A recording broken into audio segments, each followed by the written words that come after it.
Hi, this is Jim from the My Notre Dame Help Desk, and in this video, we're going to take a look at managing images. So this video is going to be broken up into three parts. First, we'll cover how to use Google Drive and how to manually upload images to create an image library for your club or group. Then, we're going to take a look at how to use the Media Center in HiveBright as an image library. And lastly, I'll show you a free online tool that you can use to edit, crop, and resize photos. So first thing is we're going to go to drive.google.com. Once there, go ahead and log in with your club or group email address. And once you're logged in, you're going to see this is the Google Drive page. So you'll see your quick access for things you've touched in the past. If you've never logged in, if you've never used it, this will probably be empty. And then you'll see a file section. So from here, you can either click the new button in the upper left-hand corner, or you can right-click down underneath the file section to get the option of things. Now, the first thing we're going to do is create a new folder and call it images or photos, whichever you prefer, create your own library. We'll create that. Now we can see it show up here under folders. So we're going to go ahead and go in there. And now we can either drag and drop photos from our computer directly onto the page, or use the new button again and upload photos. So since I'm on a laptop and I'm not using two screens, I'm going to go ahead and right-click, click Upload Files. And then we'll go ahead and upload the Notre Dame Fighting Irish logo there. Go ahead and upload a different one. We'll upload that one. Now, if you need to create albums, so I mean, basically that's it. That's quick and easy, and it's very, very intuitive. If you want to create albums to share amongst your club with your other admins, simply right-click or use the new button and just add a new folder within your images folder. So you can call this, football event, and then everything for that event can be in the new folder. You can also, oh, it's still working. I want to move on until it's created that for us. And then you can create another one and another one. There's football event. We could say football event 1. You can do add another new folder. We'll call this alumni dinner. You get the idea. It's very, very easy. And that's it. That's literally the first section. That's how to use Google Drive for your group or club. Next, we're going to take a look at how to use the Media Center in HiveBright to create an image library for your group or club publicly facing. So I'll meet you over on the club page. Okay, so now we're on our club group page and logged into our admin account, and we're going to go ahead and click on the red Manage Group button.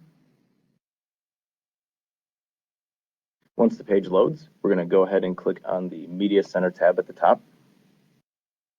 And from here, we can see something pretty similar to the Google Drive that we just went over. So we can either upload images directly into the Media Center, or we can go ahead and create folders. So let's learn how to do both and then see what they look like on the public page, on your public group page. So first, let's go ahead and add an image. And when selecting Add a File button, we have a couple options, as you can see here. We can either upload a file directly from our computer or externally using a URL. So this is probably pretty uncommon. You won't be using that all that often. So we're just going to go ahead and use the internal option for here. Again, we can either drag and drop files from our computer directly into this box, or we can just click it to upload an image. So we'll choose the main building.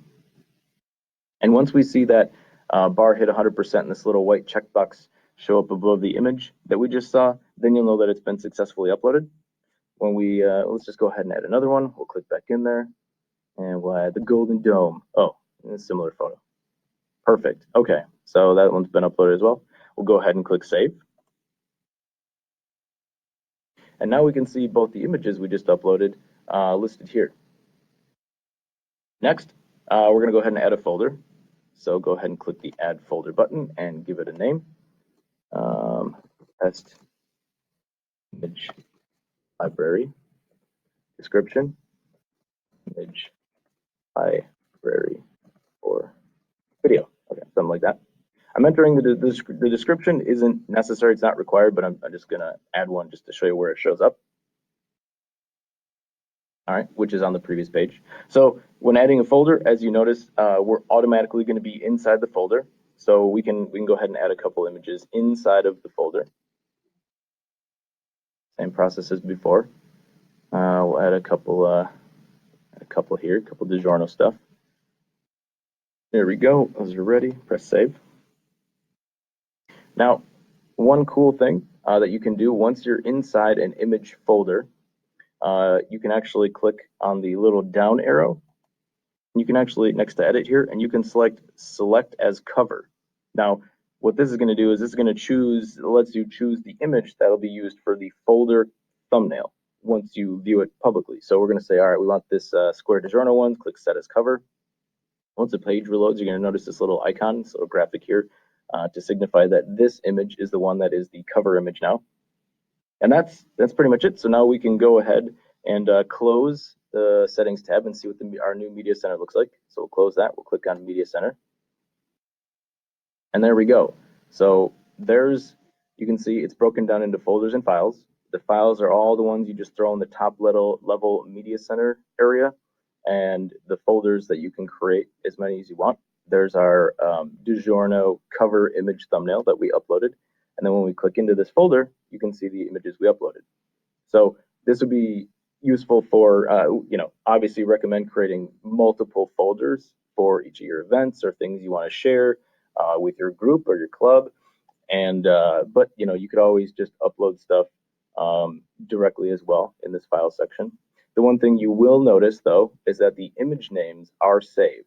So as you have them on your PC, as they're uploaded, that's how they're going to be saved. So that's something to keep in mind if you want to rename each of your images. If you've got important things and you don't want them to be named whatever your camera just automatically names them, you may want to take some time and rename them before uploading them. All right, and that's it. That's how to use the Media Center as an image library on HiveBright. And the next thing I'm going to show you is a website where you can edit photos for free. So I'm going to pause it, and I will see you over there. Okay, so the reason we're showing you this site is so you can edit, crop, and resize photos to fit the group logo or banner size, or if you're creating a new custom web page using the group tabs and you want all the images on the page to have the exact same width. This site can help you do it for free. So the website we're using is called befunky.com. And when you go there, all you have to do is click the Get Started to get started, and then click the Edit a Photo button. Once you do that, you'll be presented with their editing artboard. And the first thing we're going to need to do is select an image. So again, we can drag it and drop it into the artboard here, or click the Open button and select either from our computer or Google Drive, other areas, but we're going to go ahead and click Open from Computer, Main Building. And once you have the image selected, once it opens, you're going to see all the options, the edit options show up on the left side here. The ones with the stars are premium ones that you have to pay for their service, but everything else is free, which is going to be just fine for what we're doing. So I want to use this image for my group banner image, which is 1600 pixels wide by 600 pixels tall. So what I'm going to do is, first of all, I'm going to click on the resize button so it keeps the proportions correct. And I noticed that this image is only 1024 by 576. So I'm going to go ahead and just go 1600. Click, and making sure that the log aspect ratio is selected so it doesn't get all wonky, right? So it scales. As you can see, it scaled it up to 1600 by 900. We're going to go ahead and click OK. And now it's the proper width. And now it's 1600 pixels wide.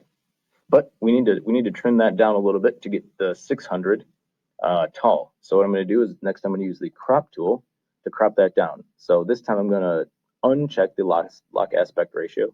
And as you notice, the first setting, the freeform, is going to give you a little bit shorter in, but we want it the full width. So again, we'll type in 1600. So it's the full width of our image. And then we're going to go ahead and type in 600 into the height. Then as you see, I'm just clicking back and forth between the boxes to basically like setting that as my parameter without clicking the apply. And now you can see I have a 1600 by 600 box that I can drag into the perfect location for the image. And when I'm satisfied, I'll just click apply. So we can just drag this up.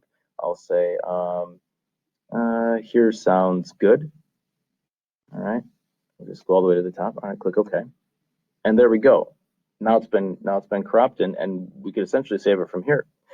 If I accidentally made a mistake, I can use the undo button in the lower right hand corner of the page to undo what I just did.